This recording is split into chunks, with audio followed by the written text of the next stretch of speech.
What's going on, guys? UFC Fight Night Vettori vs. Dolidze 2 is happening this weekend. Let's get straight into the predictions.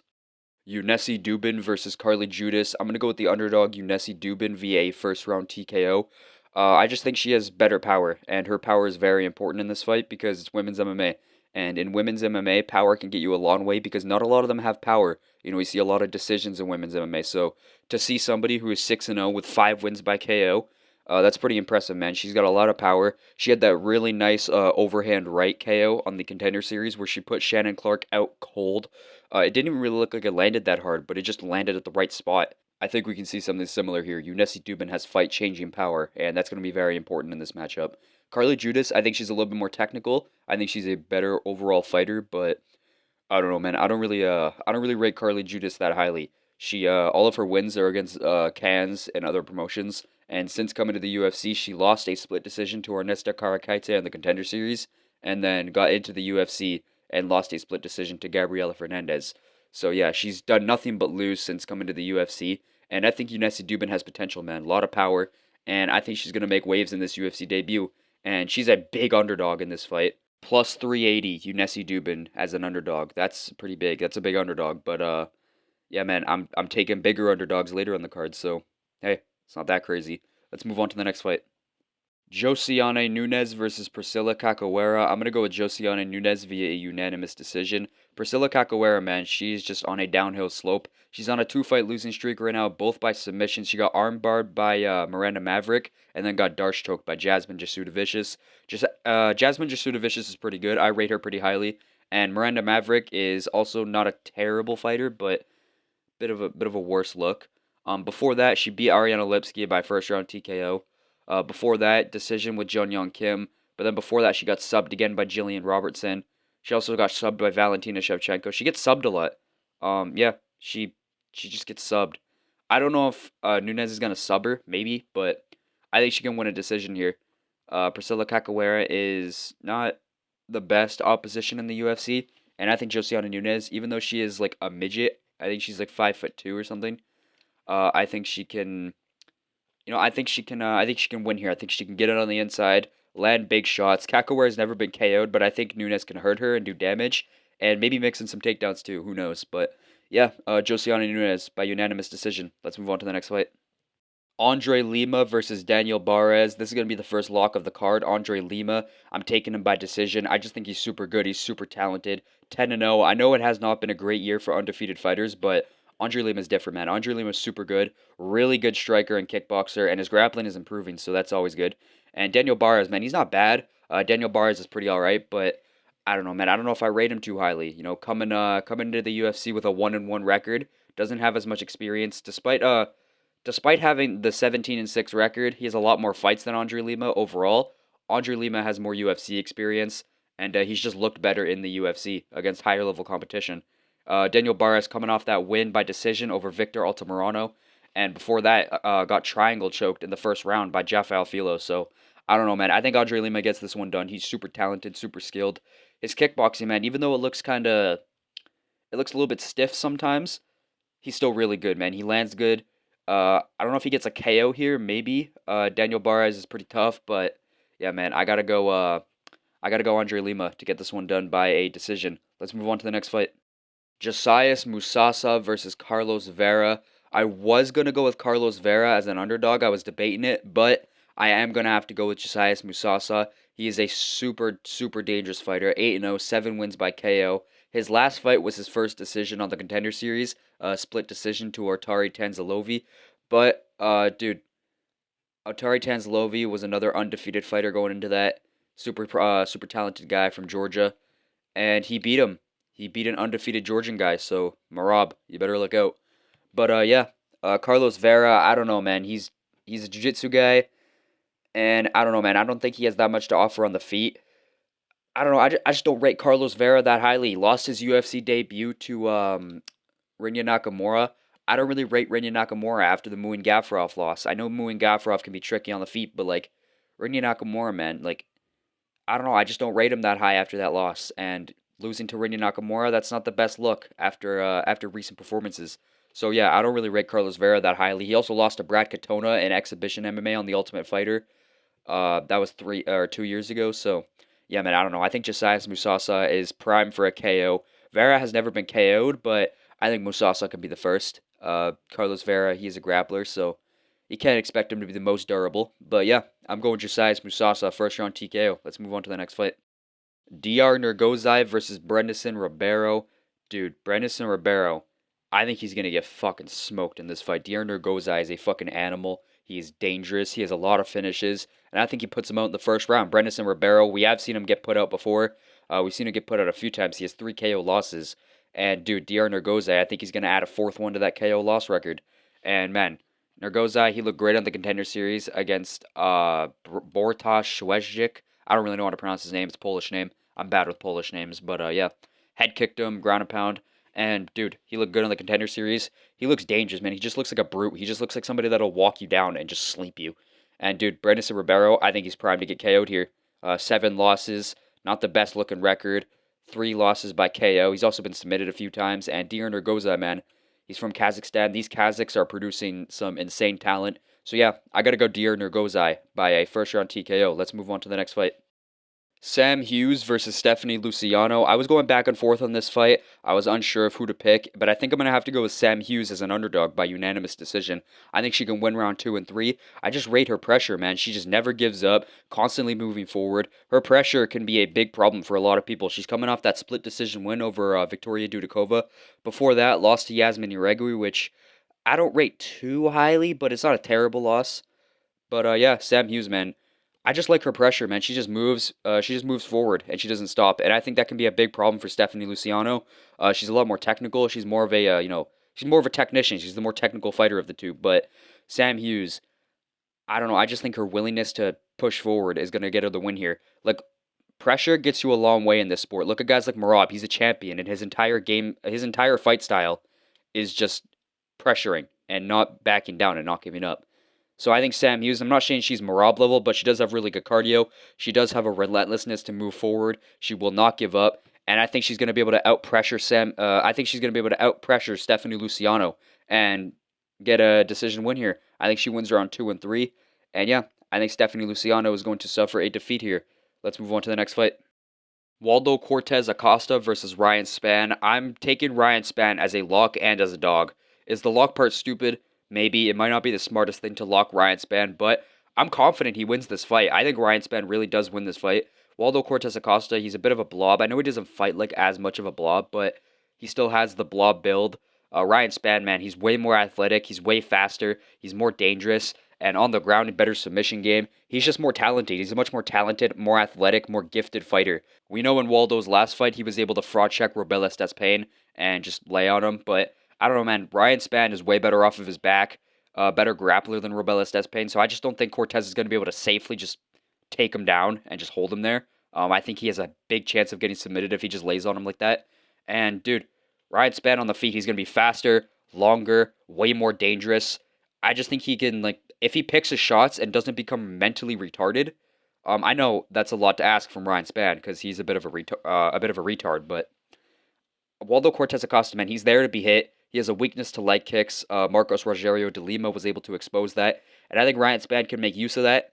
And I think he can land a good shot on the feet and put Waldo Cortez Acosta out.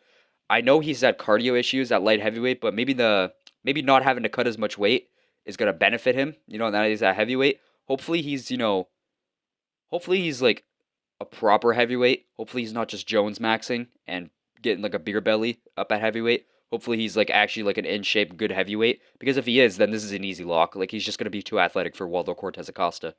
And I know Robeles Despain was really athletic, but he also might have had worse fight IQ than Ryan Spann, and was like way lower level in the grappling and way less experience. I like Ryan Spann's experience in here too. I rate experience, man. I'm one of those people that I take experience into account very highly. I rate experience. If you have experience, man, then you're gonna sit high with me, man. But yeah, man, the Marcos Rogerio de Lima lost. He kicked the shit out of Cortez Acosta's legs. Spann, I'm not saying he's this godly leg kicker, but if Marcos Rogerio de Lima is exposing your leg kick weakness, I think Ryan Spann can take advantage of that. And Ryan Spann, man, he's dangerous. Obviously, he's coming off that win over Ovince St. Preux, where he dropped him and then guillotined him. Pretty impressive stuff, man. I know Ovince St. Preux is at the end of his career, but I don't know, man. Yeah, it's not that impressive, but I know he was on a three-fight losing streak before that. Got KO'd by Bogdan Guskov, split decision to Anthony Smith, and a triangle choke in round one by Nikita Krylov. But I don't know, man. Krylov and Gushkov are levels above Waldo Cortez Acosta, and Anthony Smith. I don't know, man. That it's still a light heavyweight, and light heavyweights are just levels above heavyweights. And Waldo Cortez Acosta. I know he's probably one of the better blobs. He might be the best of the blobs, but still a blob. We still have to take that into account. So yeah, I'm gonna go Riot Span as a lock and as a dog. Is the lock part stupid? Like I said, might be, but I'm confident Ryan Spann wins this fight. Let's move on to the next one. Damon Blackshear versus Cody Gibson. I'm going to have to go with Damon Blackshear as a lock. This is one of the most confident picks of the card for me. I'm going Damon Blackshear by second round sub. Cody Gibson making his second UFC run. The first time was 3-1, lost to Aljamain Sterling, beat Johnny Bedford, then lost another two in a row. Got cut, had a couple wins on the regional scene, even had a couple losses on the regional scene. And then gets back into the UFC, loses to Brad Katona, loses to Miles Johns, already off to a two-fight losing streak. And since then, I know he has won two in a row. He beat Brian Kelleher and Chad Anhaleger, but those are not the best names. Like, Damon Blackshear's levels above those guys. Damon Blackshear's good. I'm picking him as a lock. He's got a great submission game. Cody Gibson, he's been submitted before. And yeah, I think Damon Blackshear gets this one done. I just don't see where Cody Gibson wins. I just don't. Like, Damon Blackshear is levels above. It's not going to be like a Montel Jackson situation where it just catches him early with a big shot. Obviously, he could. Like, anything could happen. It's Damon Blackshear. He's not the most durable fighter, but Blackshear should be able to win this fight pretty comfortably. Blackshear is impressive, man. He's underrated. I know he isn't, like, talked about as much, but dude, he's underrated. He won his last fight by first round submission over Cody Stamann. I know he lost the fight before that to Montel Jackson, but before that, decision loss to Mario Batista. He could have won that fight. That fight could have went to Damon Blackshear, with Mario Batista, who's now a ranked fighter. Before that, Twister and Jose Johnson. Like, getting a Twister is insane. I think there's only been like 3 Twisters in UFC history. I think Damon Blackshear has one. I know Bryce Mitchell has one, and I think TKZ has the other one. But yeah, man, Damon Blackshear is just good. He's a super good grappler, and I just think he's gonna out. I just think he's gonna outwork Cody Gibson and just be the better fighter in every aspect of the sport. So, yeah, I'm going with Damon Blackshear. Let's move on to the next fight. Alexander Hernandez versus Kurt Holobaugh. I'm gonna have to go with Kurt Holobaugh as an underdog. I just don't know why Alexander Hernandez is a favorite. I'm not gonna lie to you. Alexander Hernandez is kind of just known for being an underachiever, an underperformer, and he just gets outdogged in a lot of his fights. He won his last fight by split decision against Austin Hubbard, a guy who Kurt Holobaugh finished. Before that, lost a split decision to Damon Jackson, a guy that just got smoked by Jim Miller, and then before that, lost a decision to Bill Algeo. And yeah, before that, beat Jim Miller. Before that, lost by TKO to Billy Quarantillo. He just got broken in that fight by Billy Q. And before that, subbed by Moicano. Before that, beat Mike Breeden. Welcome to the club. Everybody beats Mike Breeden except Anshel Jubli. And before that, lost to Thiago Moises. And then, man, he's just been on a win-lose sort of thing. Like, I just don't rate him that highly. Yeah, he beat Beneil Dariush by KO in 40 seconds. Nice. Since then, he's done nothing but just get outworked, basically. And Kurt Holobaugh is a dog. This guy will outwork just about anybody, let alone Alexander Hernandez. Even if he doesn't get the finish, I think he is going to get the finish. I think he's gonna I think he's gonna put a pace on. He's gonna pressure Alexander and get him up against the fence and get a standing TKO. Kind of similar to what Billy Q did, if I remember correctly. I think that's kind of what Billy Q did. But yeah, I'm gonna have to go with Kurt Holobaugh as an underdog. I just think he's better. He's more of a dog. And I think he's going to outpressure Alexander Hernandez. And even if he doesn't get the KO, I just think he's going to win. I just think he's going to win the fight. He's more of a dog. He's more willing to scrap. And Hernandez, underachiever, underperformer. I just don't think he's that good. I know Hollabaugh's old. He's pushing 40, but dude, don't underestimate that old man strength. But yeah, I'm going to have to go with Kurt Holobaugh as an underdog. Let's move on to the next fight. Kevin Vallejos versus Sung Woo Choi. I'm going to have to go with Kevin Vallejos via first round TKO. I think he's going to get in on the inside and put Sung Woo Choi out. Sung Woo Choi is very tall. He's like 6 foot, but I don't know, man. Kevin Vallejos, his boxing looks super good. This is my most confident pick of the card. This is an easy lock pick. I'm not even going to spend too much time on this fight. It's going to be Kevin Vallejos all day. He's going to win this fight, put him on the map, and he's going to be a problem for featherweights, man. This guy's really good. He gave Gene Silva his hardest fight in his career so far, or one of his hardest fights in his career. Gene Silva has been on a tear since the Kevin Vallejo fight, smoking everybody. Kevin Vallejos, man, He looked really good in that fight. And that's Vallejo's only loss is Gene Silva, who is a potential future champion. So I think Vallejo's is really, really good. Argentina, man, is just producing some solid fighters. They got this guy, they got Esteban Ribovics. Man, South America is just talented. South America is just talented. You got these guys from Argentina, Chile. You got Ignacio Bahamondes. Brazil obviously has all those guys. South America is making some waves in the UFC, and I think Kevin Vallejos is going to put Argentina on the map. Same with Esteban Ribovics, but yeah, man, I gotta go Kevin Vallejos here.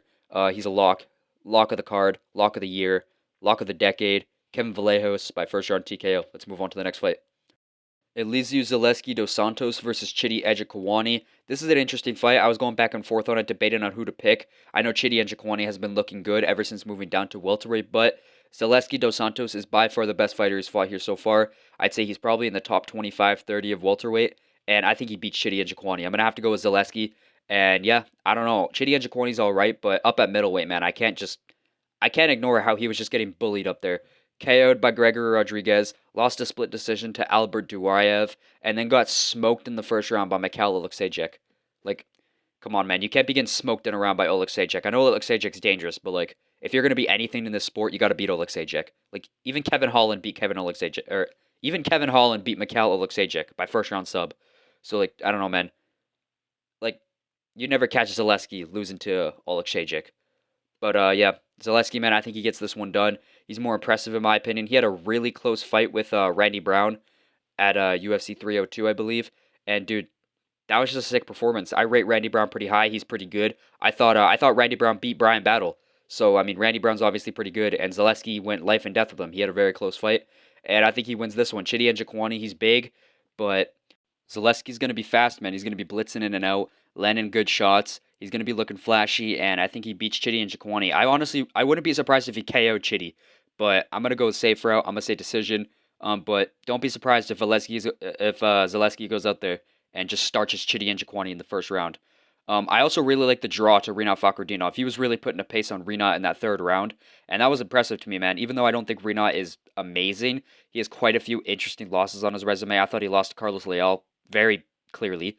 I thought Carlos Leal 30-27 him, but that was just a really bad decision.